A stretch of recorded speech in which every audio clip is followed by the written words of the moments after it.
Hello, everyone. Welcome to the Hivemind After Hours. Today, we've got another episode for you with Sean Fitz, solo artist out of Phoenix. How are you doing today? Good. What's up, everybody?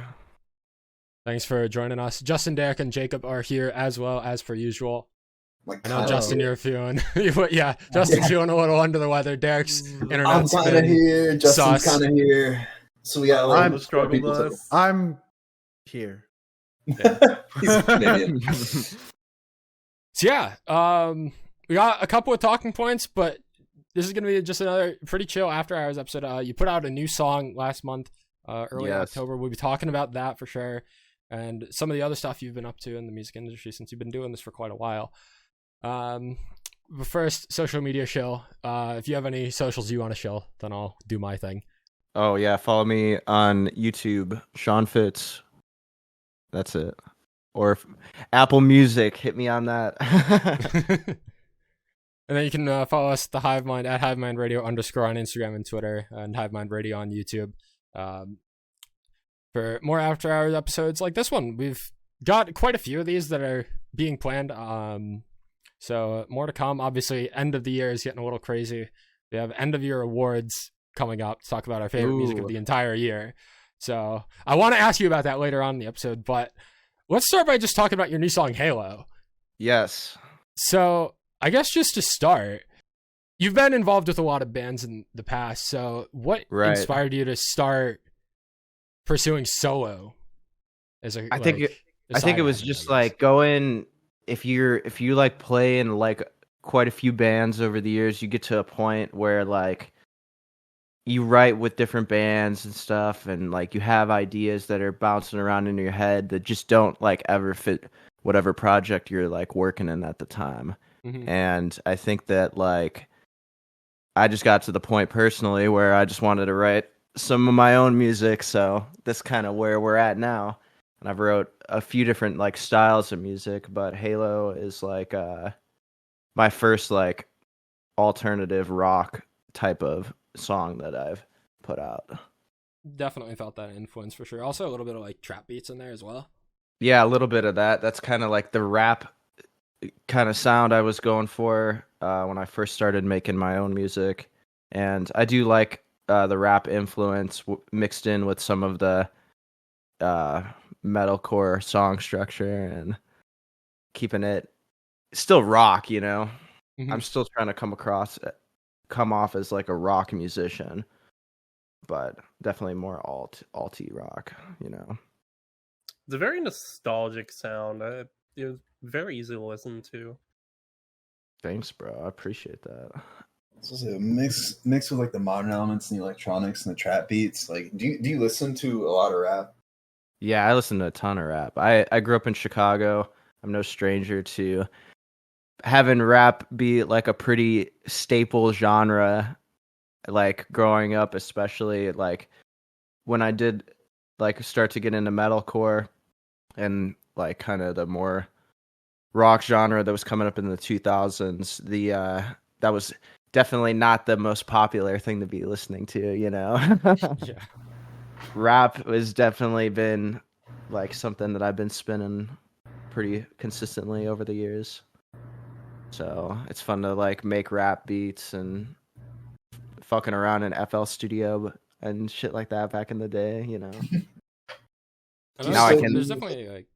I was gonna say, do you do any like production work for like different beats for any artists in particular still, or do you just fuck around with it? I have a few artists that I work with that have like a lot of music ready to go. I'm kind of like at the point now, and that's kind of coming back to where I was like, I've written for a lot of different artists, but I have to wait on these artists to structure their plans and have the release work out and everything like that. And I mean, it just takes time to do all that stuff. I started writing Halo in 2020 with Ricky, and we just got around to releasing it. So, I mean, half the video was filmed 2 years ago, and the other half was filmed over the summer.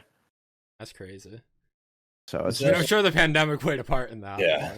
I mean, yeah, and it like kind of like you guys were saying, like you started a podcast during that time, and I kind of took that as a time to kind of speed run my starting that kind of stuff. You know, every step of it takes a lot of time if you want to do it good. Mm-hmm. So the point I was gonna make earlier was just like with the influences of rap and rock. There's definitely a handful of rap rock bands that I'm into. I mean, Falling in Reverse is obviously like the biggest one. I don't love everything that Falling in Reverse puts out, but some of their songs are really good. Totally. There's a handful of other bands that are combining rap and rock. Are there any? Is that like genre blending of rap and rock specifically something that you want to try and experiment more with, like vocally, or is that just like sonically an influence for you? I'm always down for the next band that wants to write a certain way, and I think that, I mean, I'm not locked into any project necessarily right now full time, so with whatever comes up, it's always like an option. I always liked bands that sort of have like more of a rap influence with the rock. I think they hit pretty hard. I know like bands like from my area right now, like Dropout Kings is like probably the biggest like rap rock band in the Phoenix area right now. And I mean, it's cool stuff, you know. It fucking slams live, you know. You go to those shows, you're hyped. Yeah. I went to Dropout King show earlier this year. Nice. That was pretty good. Yeah, that's what's up. I feel like rap and rock are both such, or have the potential to be such energetic genres. So when you combine them, it's like you're getting the best of both worlds. You can't go wrong, really. And I think that, like, especially in the last couple of years, I mean, you have bands that are like MGK and stuff like that, you know, that are kind of in their own kind of genre that's not rap rock, but it's like rappers making rock. And there's like a lot of rapper features in rock now, you know? And I think that there's going to be like a little bit of a new definition for like what that genre is. Like if music continues the way that it is, and it's not just a phase, you know? It was never a phase. Mom. Little Uzi was working with Bring Me In. They feature on each other's albums, right? He was on Pink Tape. Yeah. Who would you think, or who would you like to see be that next crossover? Like what band? Well, I already know, like, it's gotta be like what band is Lil Wayne hopping on with? You know? Yeah, that is so true. Because he is Blink, wouldn't it? It would be Blink. Well, yeah. Did he do? I thought he did something with Blink, didn't he? They went on tour together, and it was like the weirdest thing ever. I remember seeing that tour, and I was like, "What the hell?" I thought that was like Green Day. Maybe I'm going crazy. Let me see. Hold on. I'm gonna find out. So, and then I saw that Lil Wayne was playing with Good Charlotte at that festival in when we were young. Yeah, when we were young. Yeah. Last weekend or whatever, 2 weekends ago. Yeah, he did like a feature on stage at that, which is like super hard. Yeah. I saw fucking Frank Ocean was listening to Loathe, which was like a very strange crossover. I'm like, fuck it. When are we getting the Frank Ocean feature on a Loathe song? I think that shit would break me. The scene. I'll see. Blink and Lil Wayne went on tour together 4 years ago with Neck Deep. That is a weird ass tour. I don't know what Lil Wayne is doing there. Every time I've seen Lil Wayne live, he's always late. So Really? I can only imagine they love that every night. I think I saw Lil Wayne one time, and he showed up like just about an hour late, and then played for like 15 minutes and was done. Was that a festival? I don't even remember. This was probably like 6-7 years ago. Oh shit! I was gonna say they gave him an hour 15 slot at that festival, bro, to make the most of that 15 minutes. Hell yeah! So I guess going back to Halo, since we deviated a little bit from Sorry. Yeah. No worries though. You've been working with Ricky of Ice Nine Kills. So what's it been like working with him? Because Ice Nine Kills has really grown in popularity a lot over the past 5 years or so. So Yeah. is that like, have you known Ricky for a while? Like, how did that come to be, like, working together like this? So I met Ricky. I used to play guitar for a band called Sleep Signals that at the time was based out of Minneapolis. So we were doing a lot of touring at the time. We were touring like 8 months out of the year at that point. And in when that when the Silver Scream came out, the next tour that Ice Nine Kills was going on was with the Treyu and Memphis Mayfire and Sleep Signals. So Sleep Signals opened for, we played it before Ice Nine every single night, and it would, like, I don't think anybody had any idea how big that record was going to be when it came out, because it was like kind of nuts. You'd show up to a show and there'd be all these people waiting to see Ice Nine Kills, and then like half the room would clear out after they were done. So it was like a nuts. That was a weird tour. You went to that tour? No, I just remembered seeing the bill. Yeah, that was a weird, because I don't think, I mean, that album hit like fucking week 1, and I mean it was already like a top charting album like by the end of the tour.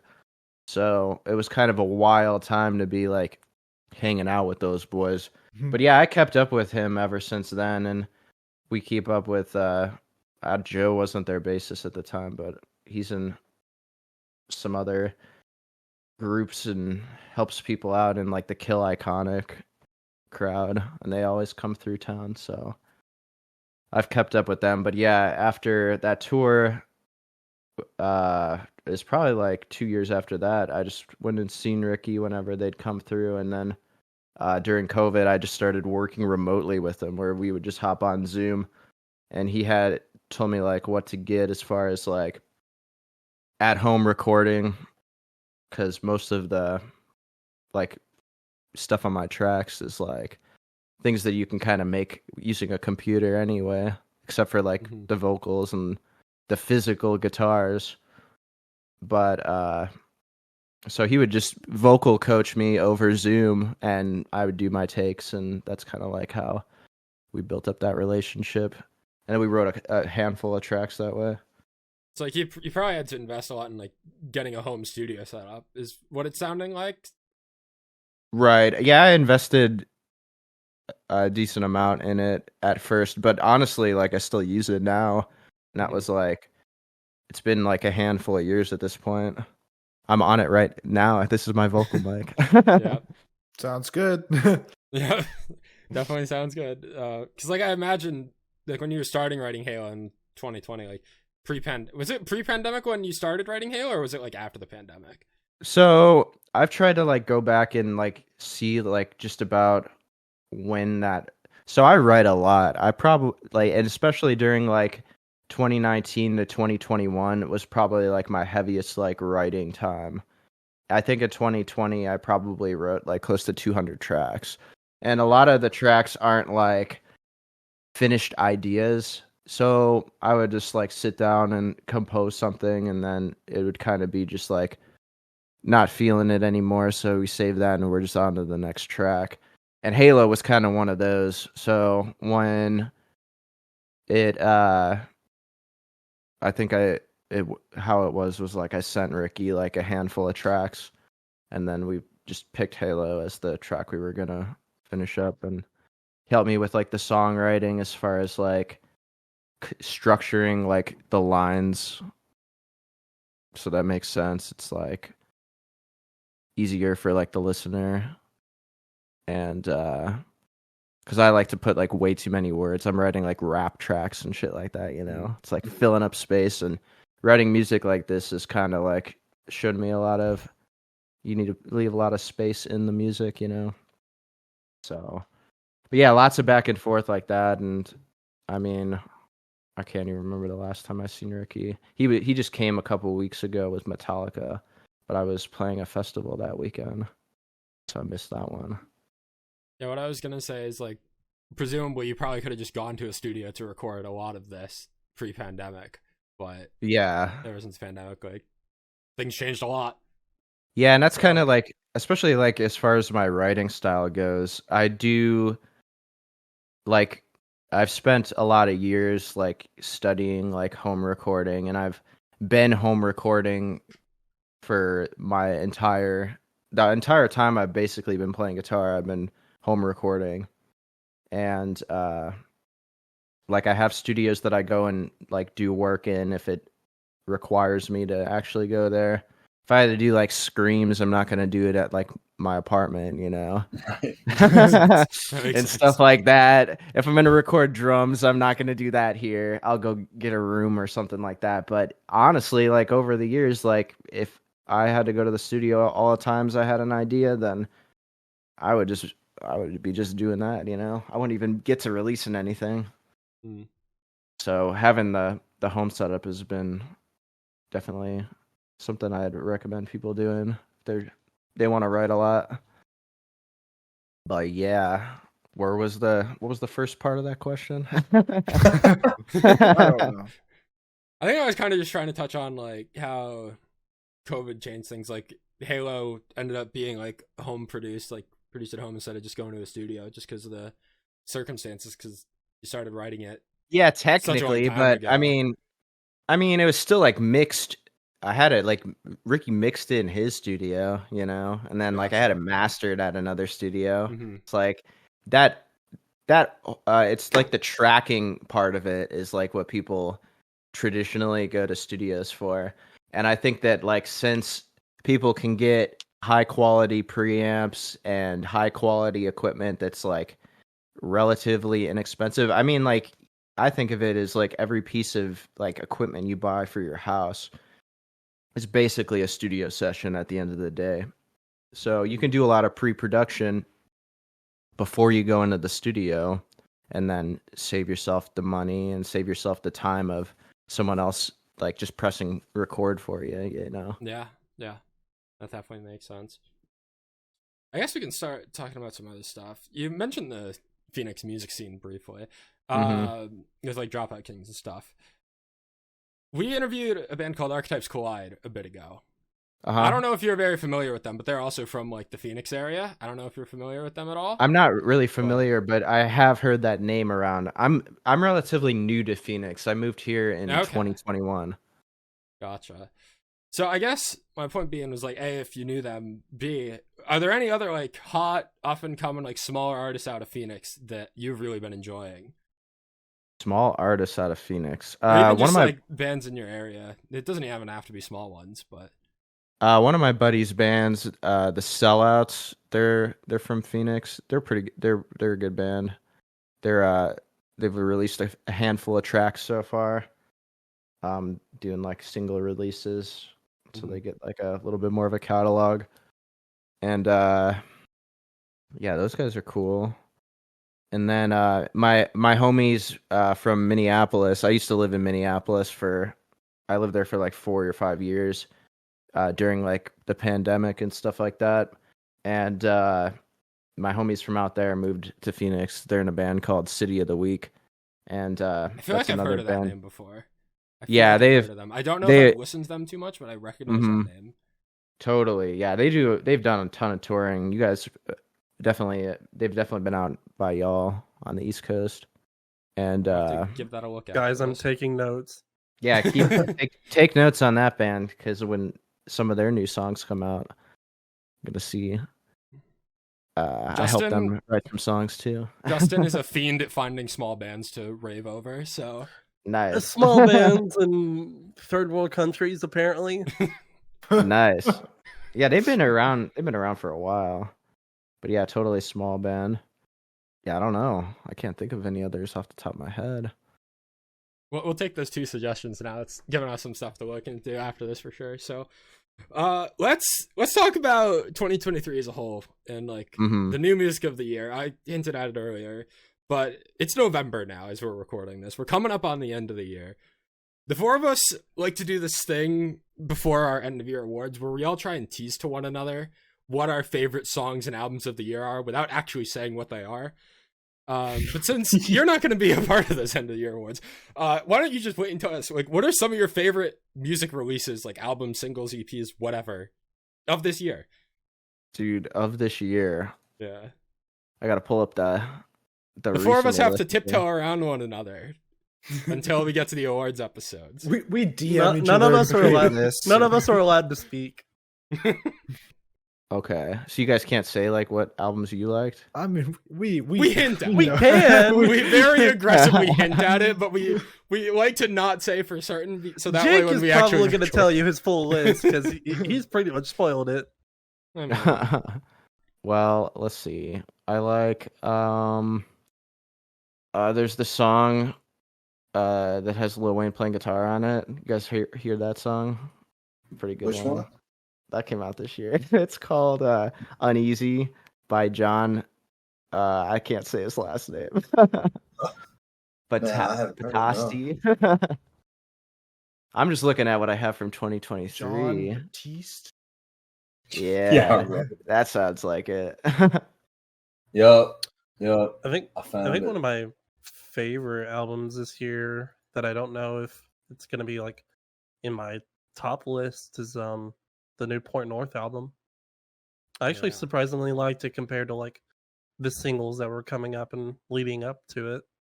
You might be alone on that one. I can't lie.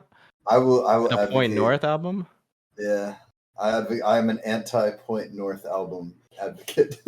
Well, I liked Better Vision or that new Brand vision, New brand new Vision. vision. Yeah. that I was a liked great them album. more, New one. but Ooh. yeah, I need to see like a list of new music so I can think. There- of there's some been new a music. ton. Yeah. Yeah, just stupid. Especially amount. these past few months. I feel like the start of 2023 was like pretty slow, but as the year kept going on, I feel like it just kept ramping up. Yeah, I can't even think. I'm like the worst when you ask me a question like that. I'm like, oh, I can't think of one band that released a record now. Right? Let's Okay, see. your Spotify Wrapped is now set in stone since it's November. Oh shit, I don't use Spotify anymore. I actually got off Spotify. I went back to Apple Music. Well, I guess better What made you question would also be switch? like what are your albums of the decades? If you had to like Oh, give a couple facts. examples. Albums of the decade? Yeah, like just a couple examples. Like if you had to give an album of like 2010, like 2010, 2011 or something. Like a couple examples. If you can't name something from like this year. Like just like albums that I like. Yeah. Basically. Oh well, Sepraternal is probably like my favorite album. Yeah. For sure. I listen to that album like constantly still. It's like a good go-to. I like the Trench 21 Pilots. Mm, Listen to that album a lot this year. their best I kind of have album. albums that I go in waves of listening to. It doesn't even matter like when they came out. So if it's like new, like I'll fucking jam it for sure. But like I like to re-listen to the same shit over and over. That kind of like especially shit that I feel like that I wrote when I was writing the best music, so I can just like have that I'm listening to all the time, and it kind of puts me in the headspace to write music that is more like what I want to write. But I do listen to a lot of music of like this year. I listen to a lot of like I play bass in a band called Otherwise, and I had to learn like they have a pretty big amount of tracks in their like discography, so I've had to learn like a lot of songs. So I definitely listened to a shit ton of them this year, learning the songs. That makes sense. Other albums that I like. I guess I'm looking at my 25 most played now. Fucking Stand Up and Scream is my most played album of all time. Collide with the choice. Sky. Decent choice. The Death of a Bachelor album is still like up high on here. That is still That's really always good. always a good album. I got into this genre pretty late, so like a lot of these older classics from like early 2010s, I still haven't even listened to. Oh, And for he'll sure. never get to. You want to know a horrible Jake fact? Is that No, he no. heard his first ever Paramore album this year, and it was Oh, like for the real? new one. It was the new one. He hasn't even heard the old stuff.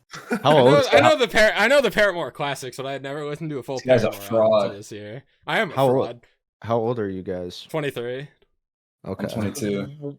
I had to remember 26. Okay, I'm I'm 25. 25. So we're right. We're all the same age. Yeah. Yeah. Yeah, you got to get. You have no excuse that you can't. I thought you were going to say like 16. That's why you hadn't heard that album. No. Fucking. One of the he's best lazy. albums is for sure. Scorpion by Drake. That's a good one. Yes. And That's then a damn good album. fucking my number one Drake album is Take Care. I'll respect that. I think I might have to give it top 3. I don't know. Top I 3 feel like- Drake album. Yeah. Although I say that like my What's your answer is number one? basic shit. You should know. It's fucking Views. Views is a classic. Views. Man. I got so many good memories to that album. I feel like every single track hits. Views Something- isn't even something my different. top 3. I wouldn't. say. Really? They make Nah. top 5 at least. No. Oh, man. It's See, above, that's how I like- know you. That's how I know you're a better fan than me. I mean, Views does go hard, but I don't know. I'm looking at it right now, and I'm just not seeing. It just doesn't have a Lil Wayne feature, man. Drake- That is true. By that metric, yeah, Views might be the worst Drake album. My bad. Nah, I don't think it's the worst Drake album. I don't know if I could even say the worst Drake album. I don't know. I'm looking at this discography. I think I could, but Is it Certified Lover Boy? yeah, it's a tie between that and Honestly Nevermind for me. I don't know. I didn't really like Honestly Nevermind. I know- it's definitely Honestly Nevermind. Actually, I take that all back. Yeah. It's definitely that album. Yeah, I agree with that. I think the new album's pretty good. If you I haven't heard it Yo, yet. For All the Dogs. Oh, these motherfuckers do not listen to Drake. this is Yeah, you. All Well, I know what- is Drake is from Toronto. Drake is from Toronto. All that I know about him is that he was on that like Degrassi, That's all Like you need that to old- know. like an old teen show. That's all I've like. That's all I've remembered from him. I like that. I think we just made up a new guy who doesn't know Drake does music, but does know him from Degrassi. I think that Well, I knew he did music. I've never heard his stuff. Hey, are you Drake from Degrassi? Right? Are you Drake from the basketball games? Oh yeah, the front row seat guy. Are you Drake, that guy who goes to sports games? You know, Are you that Drake? there is a Raptors fan who like sits front row like every game, and he's like famous Rich. for it. So I don't know his name. Which but- is the right answer. But yeah, Burmese always got good stuff. They got good stuff coming out. Trying to think who I would listen to. Wage War's first couple albums are fucking fire. Mhm. Damn right. I have not listened to their first 2 albums, which I'm sure are the ones you're referencing. What? There, but I That's have what I'm listened to saying. to their newer albums. Dude, I remember when that first record came out, I went to see him on tour at this. I had to drive like 2.5 hours to see this fucking show, and it was like amazing. And it had Ocean's 8 Alaska and Wage War. It was sick. I saw Wage War with Beartooth in 2021. It was my first show post-COVID. Nice. And I didn't know every song of Wage War, clearly, because I haven't listened to their first 2 albums yet, but that was a very good performance. And I definitely need to listen to those albums eventually. I saw Beartooth I saw him on tour with Bring Me the Horizon and Under Oath, but I only saw their last song live, and that's all I've ever seen them live, I think. I'm the Beartooth enjoyer of this group. The other 3 not so much. So Yeah. Yeah. I mean, Beartooth's cool. Caleb Shoma is certainly a talented individual. You have to give him credit for that at least. Bad though- Omens is like yeah, pretty Bad hot Omens. right now, right? Yeah. Do you guys I feel like Bad everybody Omens. said. If we ask this question, just everybody says Bad Omens. Yeah. Oh, for sure. It's If you almost ask anyone on the undeniable. scene, yeah. Yeah, I saw I go on this cruise called Shiprock, Mhm. and they had Bad Omens on it last year, and I hadn't really known much of their music before that, but it was pretty cool. We all saw Bad Omens last year. It was the first time all four of us met up together in person. It was at one of their shows, which was Nice. incredible. That's what's up. Where do you guys meet up for a show? New York? No, it was their hometown show in Norfolk, Virginia. Oh, okay. Yeah, Jacob and I flew down. We figured because two of them are already in Virginia, it makes more sense that way. Right. I say New York or Chicago next. Then. Yeah, next meetup somewhere else. But Chicago's sick. to be It's my determined. hometown. Just pull up to Dude, Chicago the then. huge city like culture shock. That's gonna bump my anxiety like 200. I'm used to it here. It's just Chicago. It's not Miami. That is true. Fuck Miami. It's not bro. Toronto. Yeah, right? Toronto's fucking packed, dude. It's not Don't Drake. get me started. It's not Drake. You're at least a couple miles away from Drake if you don't go to Toronto. That's true. You guys are safe from not getting me Drake. excited That's a about fact. going to the I'm city. safe from the certified lover boy. I have no views of the certified lover Ooh. boy. There we go. Damn. It's all coming together. Thank me later. Yup. Sean, are there any like you said like you're playing for Otherwise now, right? So are there Yes. songs you don't like playing? No. And I can No? say that. Okay, so I can definitely say this about Otherwise. They don't write songs that aren't fun to play. Okay. And they write good songs, and that's definitely why like I'm sticking with these guys like for whatever they want to do next with their shit. But yeah, they just released a new record and it's solid. It's definitely more rock than like music that I typically write, and like music that my solo stuff's more like going for, but I mean, rock's fun to play live, you know? It's fun to go like to the Midwest and play some cool rock shows. Because like definitely out here, like that type of rock isn't as big, you know? yeah. You gotta like kind of I travel. can also imagine that trying to play like heavy, energetic rock music in the fucking Arizona heat isn't exactly Oh, yeah. like. I mean, I've done it bullets out before. there. It Like, gets I know hot. the scene exists, but it Yeah, doesn't the surprise me that it's not as huge down there. Right. I mean, there's just like especially for like certain size rock bands, like the market is like really weird out here with like what you get. You get a lot of bands that are kind of like do regional tours in the Southwest. It's like Southwest kind of has its own like whole scene out here. And then they have like the shows that come through. And I mean, a lot of tours do come through in the summer. So it's like the people that are going to shows out here are fucking loyal. Like, the tours all around here, especially in like the mountains and the Rockies and all that, like you can't really book tours during the winter that are not going to be affected by weather. So they book them in the summertime. So the shows here are always hot as hell. I know that there was a show a couple weeks ago I was going to go see, or I guess this was a couple months ago now, but we were going to go see Mudvayne, and like that got moved out from the outside show and in a different like theater. That tends to happen. Venue changes last minute and shit like that out here.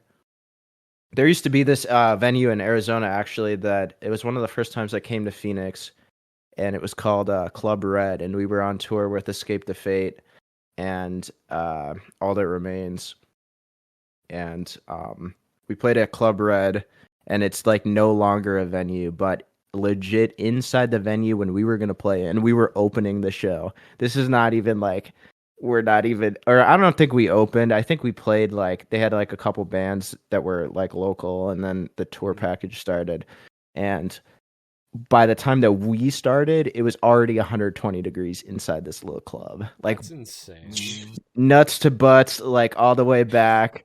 And like, man, it was I threw up after the show. Like I was so like exhausted from just sweating my I ass can off imagine. Like, that's, for like I've had a 25 few minutes. venues like that. where you get into the venue and it's just like already hot, and it's like, ugh. Yeah, I totally put them on blast because they're not a venue anymore. But yeah, get some ACs if you Yeah. ever decide to open Club Red again. That shit was no joke. But that was like one of the first That almost feels like introductions to a AC safety heat. violation. To Oh, hell let a yeah. venue get that Yeah. hot. Like, Hey, we're in the if it's not, Southwest, it should man. It's the Wild West. be. Yeah, I noticed a lot more recently. They've been handing out water bottles at shows now. Yeah, they should hand out water bottles when it's that hot instead of charging you $5 to $10 for a bottle of water. That's crazy. But I can't say that the people working there are to blame for that necessarily. That's just how it is. But yeah, definitely more bands should throw stage waters. It's hot out here. Yeah. Is can't it, relate as living in New England? Oh, you guys are getting It was- the shit.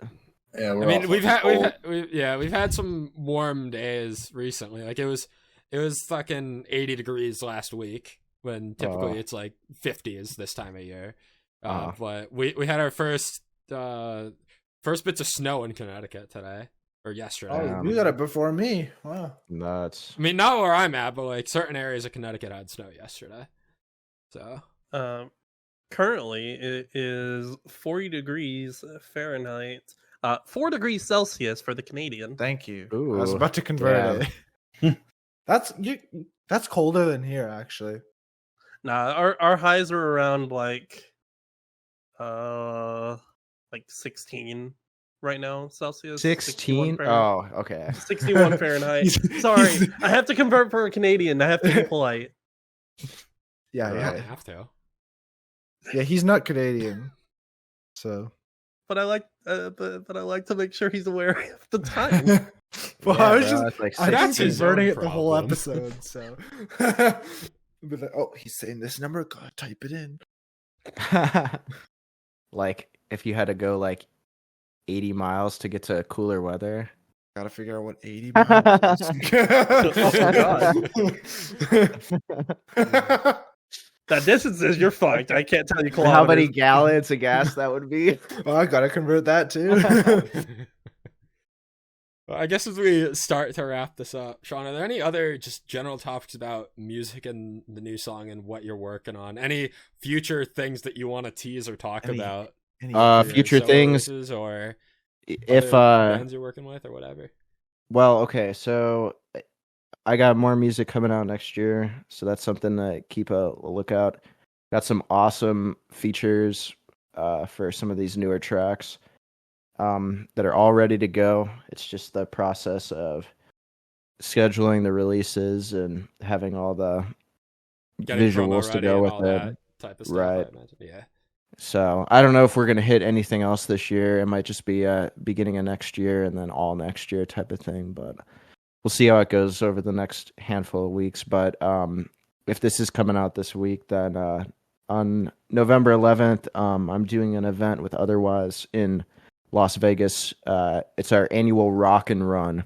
So we're going to be raising money for their organization, Life by Music, which is provides instruments and music material to at-risk youth, and we donate a lot of guitars to the local area in Las Vegas, and we're able to raise a lot of money to give kids guitars and stuff like that. So next week That's is awesome. our Rock That's and Run. awesome.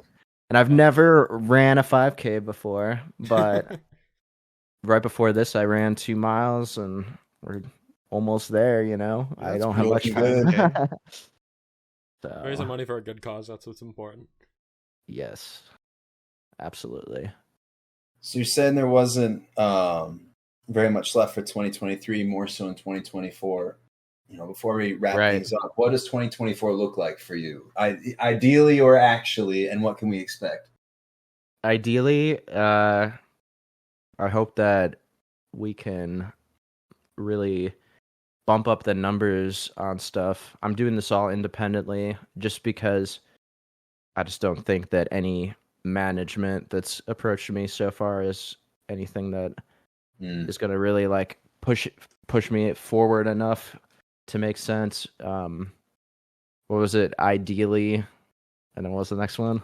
Like actually, like, do you have anything set in stone for 2024? Actually, there is another track that I wrote with Ricky coming out next year, and a track with I have Shane from Hail the Sun on a song, as well as my buddy Ryan from Matchbook Romance on a track, which is another like emo band from the 2000s that you should definitely look up if you've never heard of. One of my favorite emo bands. So it's really cool that now I grew up listening to these songs, and now we got them on my songs, you know.